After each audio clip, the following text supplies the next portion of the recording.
नमस्कार, स्वागत है आपका। आप देख रहे हैं इंडिया वॉइस और मैं हूं आपके साथ योगेश पांडे। देश के 3 लोकसभा और 7 विधानसभा सीटों पर 23 जून को उपचुनाव होने हैं। इनमें सबसे ज्यादा चर्चा उत्तर प्रदेश के आजमगढ़ और रामपुर लोकसभा सीट की हो रही है। ये दोनों सीटें 2019 के लोकसभा चुनाव में समाजवादी पार्टी के खाते में गई थी। आजमगढ़ से समाजवादी पार्टी के मुखिया अखिलेश यादव तो रामपुर से आजम खान सांसद चुने गए थे। विधानसभा चुनाव जीतने के बाद दोनों ने अपनी लोकसभा सीटें छोड़ दी और अब एक तरफ समाजवादी पार्टी के सामने दोनों सीटों को फिर से जीतने की बड़ी चुनौती है, तो वहीं दूसरी ओर सत्ताधारी भाजपा इन सीटों पर जीत दर्ज करने की पूरी कोशिश कर रही है। बहुजन समाज पार्टी ने आजमगढ़ से अपना प्रत्याशी उतारा है, हालांकि रामपुर उपचुनाव नहीं लड़ने का फैसला लिया है। अब देखना दिलचस्प है कि इस उपचुनाव में कौन जीत हासिल करता है। क्या समाजवादी पार्टी अपनी सीटों को बरकरार रखने में कामयाब रह पाएगी या फिर भाजपा भारी पड़ेगी सपा पर। लगातार दोनों दलों की तरफ से पूरी कोशिश की गई। चुनाव प्रचार के दौरान पूरी ताकत दोनों पार्टियों ने झोंक दी, लेकिन ऐसे में सवाल बड़ा है कि क्या वास्तव में समाजवादी पार्टी अपने दोनों किलों को बचा पाएगी। क्या बीजेपी ने भोजपुरी स्टार निरहुआ को उम्मीदवार बनाया है आजमगढ़ लोकसभा सीट से। समाजवादी पार्टी से अखिलेश यादव ने अपने चचेरे भाई धर्मेंद्र यादव को मैदान में उतारा है आजमगढ़ लोकसभा सीट से। वहीं बसपा से शाह आलम उर्फ गुड्डू जमाली उम्मीदवार हैं। और इसके साथ ही अगर रामपुर का जिक्र करें तो रामपुर से बीजेपी ने घनश्याम लोधी को टिकट दिया है। घनश्याम लोधी समाजवादी पार्टी में पहले थे और उसके बाद बीजेपी का दामन इन्होंने थामा है। घनश्याम लोधी कभी आजम खान के करीब भी थे जब समाजवादी पार्टी में हुआ करते थे। 2022 विधानसभा चुनाव से पहले उन्होंने समाजवादी पार्टी का छोड़ करके बीजेपी का दामन थामा और सपा ने आजम के करीबी आसिम राजा को मैदान में उतारा है। बसपा ने रामपुर उपचुनाव नहीं लड़ने का फैसला किया है, तो रामपुर सीट पर भी यह बड़ी चुनौती है।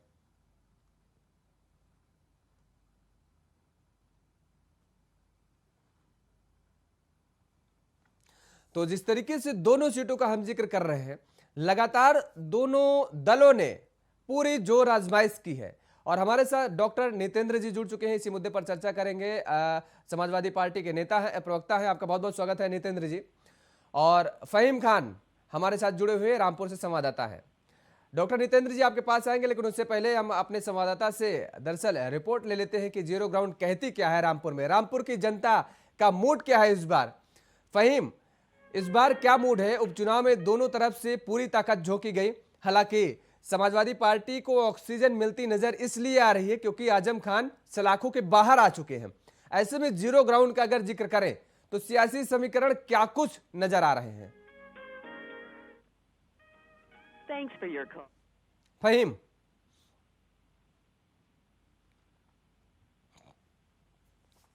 चलिए फहीम से संपर्क नहीं हो पा रहा, जोड़ने की कोशिश करेंगे। डॉक्टर नितेंद्र जी आपको आवाज मिल पा रही है जी।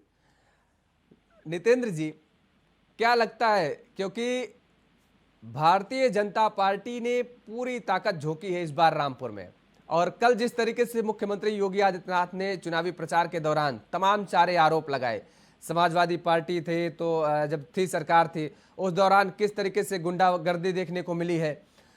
आजम खान को लेकर के कहीं ना कहीं उन्होंने इशारों में कहा कि रस्सी जल गई है लेकिन अकड़ अभी नहीं गई है।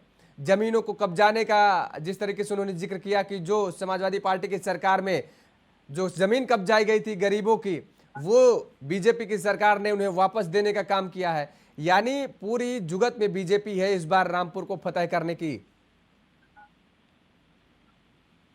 योगेश जी, ये लोकतंत्र है और जनता के बीच में हम आए और जनता अच्छी तरीके से जानती है कि चाहे रामपुर हो चाहे आजमगढ़ हो, कितने वहाँ का विकास करने का काम किया है। योगी जी जिस तरीके से कल से अपने भाषण में आजमगढ़ में बोले और उसके बाद रामपुर में बोले कि हम आजमगढ़ को आतंकगढ़ नहीं बनने देंगे, रामपुर में जो जिस तरीके से न्यूज हुई उसको ठीक करेंगे, तो ऐसा लग रहा है जैसे कि योगी जी अभी अभी कल ही मुख्यमंत्री बने। योगी जी ये क्यों भूल जाते हैं कि 5 वर्ष का उनका पूर्व का कार्यकाल रह चुका है, और अगर आज भी उत्तर प्रदेश आजमगढ़ आतंकगढ़ है तो आप 5 वर्ष तक करते क्या रहे? इसका मतलब आपके हाथ में कानून व्यवस्था बिल्कुल नहीं है। आपके राज्य में पूरी तरीके से जंगल राज कायम है, और लगातार जिस तरीके से महंगाई और बेरोजगारी बढ़ी हुई है, और इधर पिछले कुछ सालों से किसान सड़कों पर था, और आज नौजवान जिस तरीके से सड़कों पर है, उनके भविष्य के साथ जिस तरीके से खिलवाड़ किया जा रहा है, इसका जवाब किसान, नौजवान, गरीब, मजदूर, महिलाएं सभी मिलकर के कल के मतदान में देंगे, और रिजल्ट आपके सामने होगा। ये तो भारतीय जनता पार्टी की चुनाव की प्रैक्टिस है, और ये उनका अपना तरीका है कि वो जिस तरीके से चुनाव लड़ते हैं और जिस तरीके के बातें करते हैं, और कहीं ना कहीं दो समुदायों के बीच ध्रुवीकरण करने का काम करते हैं। लेकिन मौजूदा जो हालात हैं, इन हालातों में प्रदेश की जनता पूरी तरीके से समझ चुकी है कि आप अभी अभी विधानसभा के चुनाव में आए थे, जिस तरीके से आपने लोक लुभावन वायदे किए थे, और चुनाव समाप्त होते ही आपने जिस तरीके से महंगाई को चरम पर ले जाके खड़ा किया है, लोगों की बाइंग कैपेसिटी समाप्त हो रही है, लोगों का रोजगार नहीं है, नौजवान बेरोजगार घूम रहे हैं, बच्चों की पढ़ाई के पैसे तक नहीं माँ बाप जुटा पा रहे हैं, तो इसका जवाब अभी आने वाले चुनाव में, कल ही मतदान में आजमगढ़ और रामपुर दोनों की जनता आपको देने का काम करेगी। चलिए, बहुत ज्यादा दिन नहीं बचे हैं, कल मतदान होने हैं, और ऐसे में कल वहां की जनता, रामपुर और आजमगढ़ की जनता ये तय कर देगी कि आखिर किला किसका होगा, रामपुर और आजमगढ़ का। हमारे साथ भारतीय जनता पार्टी के प्रवक्ता कृष्ण मोहन पांडे जी भी जुड़ चुके हैं। कृष्ण मोहन पांडे जी, आपका बहुत बहुत स्वागत है। पांडे जी, अभी आपने सुना कि नितेंद्र जी कह रहे हैं कि दरअसल जो आप जिक्र कर रहे हैं कि गुंडाराज रामपुर में था और तमाम सारी चीजें आपने कही, तो इसका मतलब आपकी सरकार में कानून व्यवस्था जो थी वो ध्वस्त थी, आप कुछ देख ही नहीं पाए, सरकार तो आपकी थी। चलिए, कृष्ण मोहन पांडे जी से आवाज संपर्क नहीं हो पा रहा है। फहीम, आपको आवाज आ रही है? फहीम, आवाज मिल पा रही है आपको? हाँ, मैं सुन पा रहा हूँ आपको। आप सवाल करें मुझसे। फहीम, रामपुर का अगर जिक्र करें तो जीरो ग्राउंड की जनता, आप जीरो ग्राउंड पर मौजूद हैं, वहां की जनता का रुख क्या है? क्योंकि दोनों दल तो जीत के दावे कर रहे हैं, लेकिन जनता किसकी तरफ झुकाव नजर आ रही है जनता का? जी देखिए, बिल्कुल आप सही कह रहे हैं। जनता का जो झुकाव की अगर मैं बात करता हूँ, तो जो 2019 के समीकरण थे और जो 3 महीने पहले विधानसभा के समीकरण थे, साफ साफ बिल्कुल वही नजर आ रहा है। आम लोगों का यही कहना है कि जो रामपुर के अंदर विकास होना था वो क्यों नहीं हुआ, और अगर वो नहीं हुआ तो अब 1 साल, 1.5 साल, 2 साल में क्या वो हो पाएगा? दूसरी बात, क्योंकि ये रामपुर है, आजम खां का गढ़ है, आजम खां का ये जिला है, और इस किले को अभी तक कोई भेद नहीं पाया है। इस किले को भेदने के प्रयास हर तरह से किए गए, लेकिन आज तक इसको कोई भेद नहीं पाया। चाहे वो 2019 का चुनाव हो, चाहे वो विधानसभा अभी जो 3 महीने पहले गुजरे वो चुनाव हो। आजम खां जेल के अंदर रह के 3 सीटें जीते, और रामपुर में 5 सीटें हैं विधानसभा की, उसमें 2 सीटें वो बहुत कम मार्जिन से, बिल्कुल सैकड़ों की मार्जिन से उन सीटों को वो हारे। आजम खां का आरोप है कि उनको हराया गया। तो जिस तरह से रामपुर की जमीनी हकीकत की मैं बात करता हूँ, तो जमीनी हकीकत यही सामने आ रही है कि जो उड़न खटोले उड़ रहे हैं उनका बहुत ज्यादा असर कोई होता दिखाई नहीं दे रहा है। लेकिन जो कैडर बोर्ड है, कैडर बोर्ड भाजपा का जो है वो उसके साथ है, इसमें कोई शक नहीं। कैडर बोर्ड और प्लस सरकार की ताकत, और सरकार की ताकत के साथ इस चुनाव में वो समाजवादी पार्टी के जो एमएलसी थे घनश्याम लोधी, उनसे पाला बदलवा के उनको भाजपा में शामिल करके और वो उनको प्रत्याशी बनाकर लाए हैं। तो जिस तरह से आजम खां के पुराने चेले से आजम खां के इस चेले का मुकाबला है, इन दोनों ही चेलों के मुकाबले में आजम खां का चेला कौन सा वाला जीतता है ये कहना थोड़ा सा मुश्किल होगा, क्योंकि ये अभी कोई नहीं बता सकता। लेकिन जिस तरह से आजम खां मुखर है, इस वक्त लोगों को बता रहे हैं कि नुपुर शर्मा ने किस तरह से बयान दिया, और लोगों ने मुझे 27 महीने नहीं देखा, मैं जेल के अंदर रहा, तो जेल के अंदर रहने के साथ मेरे साथ बड़ी ज्यादतियां हुई। 350 से कहीं ज्यादा मुकदमे मेरे परिवार के ऊपर हुए, और लगातार ज्यादती इस बात की इसलिए होती रही कि क्योंकि मैंने जौहर यूनिवर्सिटी बनाई थी, मैंने कलम हाथ में नहीं। तो फहीम, ये जो बातें हो रही हैं, क्या आजम खान के बाहर आने के बाद उनके साथ सहानुभूति के जुड़ेगा क्या? सहानुभूति के जरिए कहीं न कहीं लोगों का झुकाव वो आजम खान के प्रति होगा क्या?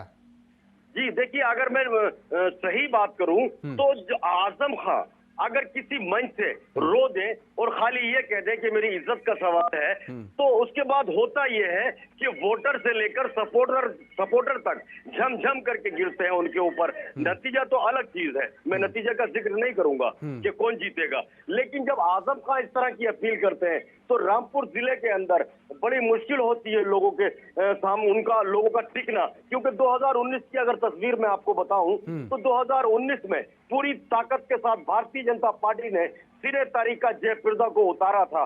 सिने तारिका जयप्रदा को आजम खान ने 2 बार एमपी बनाया, और जब वो उनकी भिड़त इतनी जबरदस्त हुई कि 70,000 से ज्यादा रेड कार्ड भी पुलिस ने बांटे और उनके समर्थकों को भी पुलिस ने जेल भेजा। ये आजम खान का आरोप था। ऐसे में 50 से ज्यादा कहीं मुकदमे उनके ऊपर दर्ज हुए, क्योंकि जो कलेक्टर को लेकर बयान दिया गया था वो उसी चुनाव के दौरान दिया गया था। लेकिन भारी दबाव के बावजूद आजम खान 1,10,000 से कहीं ज्यादा वोटों से जीते थे।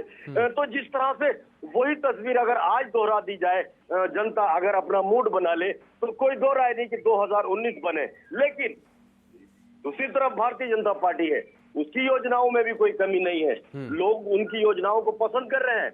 लोगों से मेरी बात हुई है, ग्राउंड जीरो पर लोगों से मेरी बात हुई है। उन्होंने कहा कि सरकार की बहुत सारी योजनाएं ऐसी हैं जिनमें कोई बहुत भेदभाव नहीं है, सबके लिए बराबर है, चाहे वो आवास हो, चाहे वो अन्य योजना हो, चाहे वो अन्य योजना हो। योजनाओं में कोई भेदभाव नहीं योगी जी की। तो योगी जी के कार्य कुशलता को कोई भी कम नहीं आंक रहा है, चाहे वो मुस्लिम हो चाहे वो दूसरा वर्ग हो। मुस्लिम समाज के लोग भी कल योगी आदित्यनाथ के कार्यक्रम में बड़ी खास संख्या में दिखाई दिए थे, जिसके अंदर मैंने लोगों से सवाल पूछा था कि आप यहाँ सिर्फ देखने आए हैं या फिर आप वोटों में भी तब्दील होंगे। तो साफ तौर पे मुस्लिमों का ये कहना था कि बुलडोजर का डर तो बहुत दिखा दिया और अखिलेश के लिए दरिया अब्दुल ने बहुत बिछा ली, लेकिन अब हम भारतीय जनता पार्टी को वोट देंगे और योगी जी की नीतियों को वोट देंगे। तो ये जो फैक्टर है रामपुर के अंदर, ये दोनों बराबरी पे लेके आता है। यानी दोनों फैक्टरों को अगर मद्देनजर रखें तो ये कहा जा सकता है कि फाइट बहुत टफ है, बहुत जबरदस्त इस बार की लड़ाई है, ये कहा जा सकता है। कृष्ण मोहन पांडे जी हमारे साथ एक बार फिर से जुड़ चुके हैं, भारतीय जनता पार्टी के प्रवक्ता हैं। कृष्ण मोहन पांडे जी, आपका बहुत बहुत स्वागत है इंडिया वॉइस पर। जी नमस्कार। कृष्ण मोहन पांडे जी, अभी डॉक्टर नितेंद्र जी हमारे साथ जुड़े हुए हैं, समाजवादी पार्टी के प्रवक्ता हैं। उन्होंने कहा कि दरअसल जिस तरीके से कल मुख्यमंत्री योगी आदित्यनाथ जी की तरफ से ये कहा गया कि रामपुर में आतंकवाद का पूरा जिक्र किया गया, तमाम सारी चीजें और जिक्र किया गया, तो उन्होंने एक आरोप लगाया कि इन 5 सालों में सरकार तो आपकी थी, अगर ऐसी स्थिति थी तो आप कंट्रोल क्यों नहीं कर पाए। इसका मतलब आप इस बात को मान रहे हैं कि आपके कार्यकाल में कानून व्यवस्था ध्वस्त थी और जनता इसके लिए सबक सिखाएगी आपको। देखिए क्या है, हमारे मित्र हैं, समाजवादी मित्र हैं, इनका अभी पुराना जो चोला है उतर नहीं पाया है। आप ठीक ढंग से देखिए, 12 से और 17 की सरकार तो वही सरकार थी जहां पे अपराधी खुलेआम घूमते थे, और ये वही लोग हैं। इनका चेहरा बदला नहीं है, बस इन्होंने मुखौटा लगा लिया है। ये वही लोग हैं जो आतंकवादियों के केस वापस करते थे। हाईकोर्ट को कहना पड़ता था कि अब आप क्या चाहते हैं कि इन आतंकवादियों को आप पद्मश्री दे दें। हाईकोर्ट के इंटरफेयर के बाद से वो आतंकवादियों के केस वापस होना रुकता है। ये वो लोग हैं जो आजमगढ़ को आतंकवादियों से भर देते हैं, आतंकवादियों को इस तरह से खुली छूट देते हैं कि आतंकी देश के कोने कोने में जाकर कहीं भी देश का कहीं भी आतंकवादी पकड़ा जाए उसका कनेक्शन आजमगढ़ से होता था। ये वही लोग हैं जो रामपुर को एक अपराध का गढ़ बना दिए थे। जमीनों पे कब्जा, दुकानों पर कब्जा, मकानों पर कब्जा, पार्क पर कब्जा। और जब हमारी सरकार आई तो आज वही आजमगढ़ है, मैं आजमगढ़ की शुरुआत करता हूँ, वही आजमगढ़ है जिसके आतंकवाद के नाम पर अब वहां शून्यता हो गई है।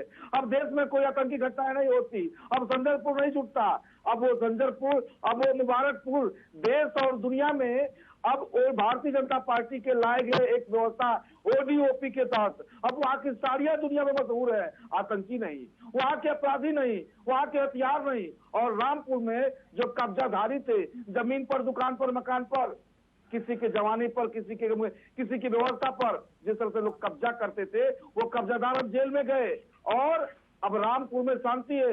रामपुर में सर्वाधिक आजम खान पर मुकदमा कराने वाला कोई दूसरा व्यक्ति नहीं, वो वहां का मुसलमान था। वो प्रताड़ित था, वो डरा हुआ था, आतंकित था। परंतु हमारी जब सरकार बनी तो भारतीय जनता पार्टी ने पूर्ण सुरक्षा दी उन लोगों को, उन लोगों का सहयोग किया, उनका साथ दिया, और आज उनके दुकान मकान सारे के सारे स्वतंत्र हैं। लोग वहां पे स्वतंत्रता से जीवन जी रहे हैं। और उत्तर प्रदेश में प्रशासन का राज है, शासन का राज है, और जनता भारतीय जनता पार्टी की तरफ एक आशा भरी निगाह जिस तरह से देख रही थी, उस पर हम 100% खड़े उतरे हैं। और आप देखेंगे कल के चुनाव में झमाझम लोग गिरेंगे और ढेर सारा स्नेह प्रेम देकर आजमगढ़ और रामपुर की जनता भारतीय जनता पार्टी को स्वीकार करेगी और दोनों प्रत्याशियों चलिए किसे कौन स्वीकार करेगा वो आने वाले दिनों में पता चल जाएगा। लेकिन पांडे जी, एक तस्वीर यहाँ पर और निकल करके सामने आई है। दरअसल उपचुनाव के दौरान आपके नेताओं की तरफ से पूरी कोशिश की गई, मुख्यमंत्री योगी आदित्यनाथ भी पहुंचे आजमगढ़ भी, रामपुर भी चुनाव प्रचार, लेकिन समाजवादी पार्टी के मुखिया अखिलेश यादव ने क्या वास्तव में चुनाव को इतने हल्के में ले लिया? उनको पूरा विश्वास है कि वो चुनाव जीत रहे हैं, वो प्रचार करने दोनों सीटों पर नहीं गए? देखिए, वो उनको हल्के में नहीं ले रहे, उनको डर है, भय है। क्योंकि आजमगढ़ की बात कर ली जाए तो आजमगढ़ की सीट पर इसके पूर्व में आदरणीय मुलायम सिंह जी प्रत्याशी रहे, वहाँ पे लोकसभा सांसद रहे। उसके बाद से अखिलेश जी रहे। उसके बाद से अभी चर्चा हुई कि डिम्पल जी आने वाली है। फिर बाद में पता चला कि उन्हीं के परिवार के प्रतीक यादव आने वाले, परंतु इन्होंने धर्मेंद्र यादव को दे दिया। तो आजमगढ़ की जनता को लगने लगा है कि क्या ये आजमगढ़ सिर्फ सैफई परिवार की रखैल बन के रह गई है? आजमगढ़ के लोग उनके कुछ कोई भी प्रत्याशी दे दे, उनके परिवार से ही प्रत्याशी आएगा। आजमगढ़ की जनता ने अब इस बात को स्वीकार कर लिया है कि अब जो प्रत्याशी होगा हमारे घर का होगा, हमारे आजमगढ़ का होगा। ये लोग और आदरणीय अखिलेश जी के पास, मैं खुल के इस चैनल से और बड़ी विनम्रता पूर्वक कह रहा हूँ कि अखिलेश जी के पास आजमगढ़ में गिनाने के लिए समाजवादी कार्य एक नहीं है, कोई कार्य नहीं है। वो मुंह छिपाए घूम रहे हैं कि मैं क्या बताऊंगा आजमगढ़ की जनता को। चलिए ले लेते हैं जवाब। नितेंद्र जी बताएंगे क्या? सांसद रहे, मैं सांसद रहा, मुख्यमंत्री रहा, परंतु मेरे एक काम कोई ऐसा नहीं है जो आजमगढ़ के गिना सके। परंतु भारतीय जनता पार्टी की सरकार आई और हमने वहां पे विकास की लाइन लगाई, विकास की झड़ियां लगाई। वहां के जितने छोटे बड़े सड़क रोड थे जो लखनऊ से और दिल्ली से जुड़ते थे, हमने जोड़ने का काम किया। वहां पे वहां के आजमगढ़ के साड़ियों को, आजमगढ़ के उत्पाद को अंतर्राष्ट्रीय स्तर पे पहचान दिलाई। आजमगढ़ पे को आतंकगढ़ से निकालकर एक सुशासित जिला बनाया। तो रामपुर में भी हम उस तरह की व्यवस्थाओं से आगे बढ़ रहे हैं। इन दोनों जगहों पर अखिलेश जी को मुंह छुपाने के लिए जगह नहीं है, इसलिए वहां पर नहीं जा पा रहे। चलिए ठीक है। नितेंद्र जी, वजह क्या हो सकती है? देखिए, ये ओवर कॉन्फिडेंस है या फिर आत्मविश्वास है? दो चीजें यहां पर निकल करके सामने आ रही हैं। हालांकि कृष्ण मोहन पांडे जी तो कुछ और ही बता रहे हैं। दरअसल विकास नहीं कर पाया आप, और जनता आपसे पूछेगी, इसलिए बताने के लिए कुछ है नहीं, ये वजह है आप नहीं गए? जाना चाहिए, चुनाव प्रचार है, आपने कैंडिडेट को उतारा है और प्रचार के दौरान आपकी पूरी जिम्मेदारी बनती है, ये चीज तो आप भी मानते हैं। कृष्ण मोहन पांडे जी इस तरीके से लंबे लंबे भाषण कर रहे थे आपके चैनल में बैठ करके और बता रहे थे उत्तर प्रदेश के अंदर आजमगढ़ में कुछ नहीं काम हुआ, कोई जवाब नहीं। ये वही आजमगढ़ है, अभी अभी 4 महीने पहले आपको जवाब दे करके आया है। 10 में से 10 सीटें समाजवादी पार्टी के खाते में गई हैं। ये आदरणीय अखिलेश यादव जी की लोकप्रियता और उनके किए हुए कार्यों का प्रमाण है। आपको सर्टिफिकेट बांटने की पांडे जी जरूरत नहीं है। और रही बात उनके जाने की, ये सच बात है कि आजमगढ़ के लोग आदरणीय नेताजी को, आदरणीय अखिलेश यादव जी को अपने परिवार का, अपने घर का, आजमगढ़ का मानते हैं। और यही कारण है कि ये सिर्फ जाकर के वहां नॉमिनेशन दाखिल कर देते हैं तो वहां की जनता कराकू में बिठा करके और इनको विजयी बना करके भेज देती है। रही बात उनको जाने की, समाजवादी पार्टी का कुंबा और समाजवादी पार्टी का परिवार इतना बड़ा है, हमारे कार्यकर्ताओं की जो क्षमता है, हमारे कार्यकर्ताओं की तैयारी है, बूथ स्तर पर हमारे विधायक 10-10 वहाँ है, हमारे पार्टी के राष्ट्रीय महासचिव, पार्टी के प्रदेश पदाधिकारी, बूथ के विधानसभा के सारे कार्यकर्ता वहाँ मौजूद हैं। और उन्होंने हाथ जोड़ अनुरोध किया कि इस बार आदरणीय अखिलेश यादव जी आपको आने की जरूरत नहीं है, एक कार्यकर्ता अपने दम पर जिता करके ये सीटें आपकी झोली में डालने का काम करेगा। और रही बात, अगर इनसे मैं ये सवाल पूछ लूं पलट करके कि अगर आप राष्ट्रीय अध्यक्ष से तुलना करते हैं तो भारतीय जनता पार्टी के राष्ट्रीय अध्यक्ष आदरणीय प्रधानमंत्री जी, आदरणीय गृह मंत्री जी क्यों नहीं आए? क्या उनको इस बात का डर सता रहा था कि अगर प्रधानमंत्री जी गए और इसके बावजूद भी आजमगढ़ हार जाते हैं तो प्रधानमंत्री जी की बड़ी बदनामी हो जाएगी, उनकी छवि खराब हो जाएगी? इसलिए आपसे मेरा इतना ही सिर्फ कहना है, कल मतदान होगा और 26 तारीख को रिजल्ट आएगा, परिणाम सामने होगा, पता चल जाएगा। उत्तर प्रदेश के मुख्यमंत्री और फैमिली ऑफ द हेड है और वो वहाँ गए हैं और अपनी बातें रखे और बड़ी मजबूती से रखा है। हमारी फैमिली के हमारे और उत्तर प्रदेश के मुख्यमंत्री का मुकाबला करेंगे हमारे प्रदेश पदाधिकारी जनता को, आजमगढ़ की जनता को प्रधानमंत्री जी क्यों नहीं आए भाई? इस बात का उनको भान है और उनके अंदर जो डर है कि नो रामपुर प्रधानमंत्री जी को ये डर दिख गया है। प्रधानमंत्री जी नगर निकाय के चुनाव प्रचार करने जाते हैं, आजमगढ़ में और रामपुर में आदरणीय अखिलेश जी का डर दिख गया है और इसलिए अखिलेश जी नहीं जा रहे हैं। हमारे पता है कि दोनों सीटें हार रहे हैं। जब सपा बसपा का गठबंधन था तो कोई बात करके रामपुर जीत पाए थे, किसी तरह जाएंगे और इस बार वहाँ पे समीकरण बदला हुआ है। वहाँ की जनता ने तय किया है मोदी जी हाथ से होकर आएंगे, 2024 का फैसला हो जाएगा, हमारे बीच रहने वाला होगा। अग्निवीर के नाम पर जो नौजवान सोचा हुआ है, ये नौजवान वो हराने जा रहे हैं। ठीक है नितेंद्र जी, कृष्णमोहन जी, देखिए कृष्णमोहन जी, ठीक है, आ गई बात आपकी, आ गई। डॉक्टर नितेंद्र जी देखिए एक बात बताएं, जब सुन लीजिए डॉक्टर नितेंद्र जी सुन लीजिए, प्रधानमंत्री नरेंद्र मोदी जी, देखिए ठीक है, आपका अधिकार है सवाल करने का भारतीय जनता पार्टी से, लेकिन जहां बात रही अखिलेश यादव की, जब किसी लड़के की शादी होती है तो उसके पिता को जाना अनिवार्य होता है, बारात में वो जाता है, पूरी बारात अपनी अलग जगह उसकी छाप होती है लेकिन उसके पिता की अलग होती है। वैसे ही ये माना जाता है कि जब किसी कैंडिडेट को चुनावी मैदान में उतारा जाता है तो पार्टी के प्रमुख को चुनाव प्रचार में तो जाना ही चाहिए, क्योंकि वही माई बाप होता है। पार्टी का मुखिया जो है वही कैंडिडेट का माई बाप है, और अगर वही नहीं गया, पूरी बारात चली गई, तो क्या मतलब है? रामपुर का जहां जिक्र रहा तो आजम खान साहब तो बुलाएंगे नहीं कि आप आइए चुनाव प्रचार करिए। मुझे लगता है कि बिना बुलाए भी अखिलेश यादव अगर जाते, चुनाव प्रचार करते, तो ये आपकी बेहतरी के लिए होता, आपकी पार्टी को फायदा होता। इसमें ना तो बीजेपी का फायदा होता, बीजेपी का नुकसान होता, और ना मेरा कोई फायदा होता। तो बात केवल यहां पर यह उठ रही है कि यदि अखिलेश यादव जाते तो मुझे लगता है आपको ही फायदा होता दोनों सीटों पर। फहीम से जान लेते हैं। फहीम, रामपुर में जिस तरीके से ये कहा गया, हालांकि बीजेपी की तरफ से भी कई प्रवक्ताओं की तरफ से सवाल उठाए गए, कई नेताओं की तरफ से सोशल मीडिया पर इस चीज को डाला गया कि जिस तरीके से अखिलेश यादव नहीं गए हैं, उनके अंदर कहीं ना कहीं डर है। अभी कृष्णमोहन पांडे जी भी ने कहा कि दरअसल सवाल पूछेंगे कि आपने 5 साल जब आप सत्ता पे थे तो आपने क्या किया। क्या वास्तव में रामपुर ना जाने की वजह से अखिलेश यादव जब नहीं गए तो क्या इसका खामियाजा समाजवादी पार्टी को थोड़ा बहुत भी उठाना पड़ सकता है क्या? जी बिल्कुल, देखिए सवाल आपका सही है। मैं आपको बता दूं कि ये रामपुर है और रामपुर जो है वो आजम खान के नाम से जाना जाता है। मैं जो फैक्ट की बात कर रहा हूँ उस फैक्ट में यही है कि पहले रामपुर नवाबों के नाम से जाना जाता था, लेकिन अब 45 साल से आजम खान के नाम से जाना जाता है। और ये आजम खान का गढ़ है, उनका घर है, और वो लगातार 10 बार से रामपुर के विधायक बनते चले आ रहे हैं। और वो अपने आप में वो कहीं बहुत बड़े कद के नेता हैं, और उस कद को कम आंकना मेरे ख्याल में तो गलत होगा। अब रहा सवाल अखिलेश यादव के रामपुर आने का। हालांकि रामपुर अगर अखिलेश यादव यहाँ आते तो कार्यकर्ताओं में जोश भर जाते, और उसके साथ में जो वोटर है वो वोटर भी अपने इरादे अगर बदल रहा है तो नहीं बदलता। लेकिन अगर उनका वो नहीं आए हैं तो इसका खामियाजा समाजवादी पार्टी को तो भुगतना ही पड़ेगा। लेकिन साथ साथ उनके जो सपोर्टर हैं, जो उनके कार्यकर्ता हैं, उनके दिमाग पे भी इस बात का सीधा असर पड़ेगा कि जो हमारे मुखिया हैं वो तो यहाँ आए नहीं, जबकि रामपुर के अंदर डिप्टी सीएम केशव प्रसाद मौर्य का 2 जगह कार्यक्रम था। बीजेपी के तमाम सारे नेता हैं, बिल्कुल आपने ठीक बात कही है। कहीं ना कहीं कार्यकर्ताओं में जोश और जुनून जरूर जागता और भरता, समाजवादी पार्टी को उसका थोड़ा बहुत लाभ जरूर मिलता। चलिए फिलहाल कृष्णमोहन पांडे जी, बीजेपी के प्रवक्ता, हमारे साथ जुड़े, आपका बहुत बहुत धन्यवाद। और डॉक्टर नितेंद्र जी, समाजवादी पार्टी का आपने पक्ष रखा, आपका भी बहुत बहुत धन्यवाद। फहीम, आपने तमाम सारी जानकारी दी, आपका भी बहुत बहुत शुक्रिया। तो जिस तरीके से अब रामपुर और रामपुर में आजम खान की कितनी तूती बोलेगी इस बार, किला बचा पाएंगे आजम खान या नहीं, और आजमगढ़ का किला समाजवादी पार्टी बचा पाएगी नहीं, ये आने वाला वक्त ही बताएगा।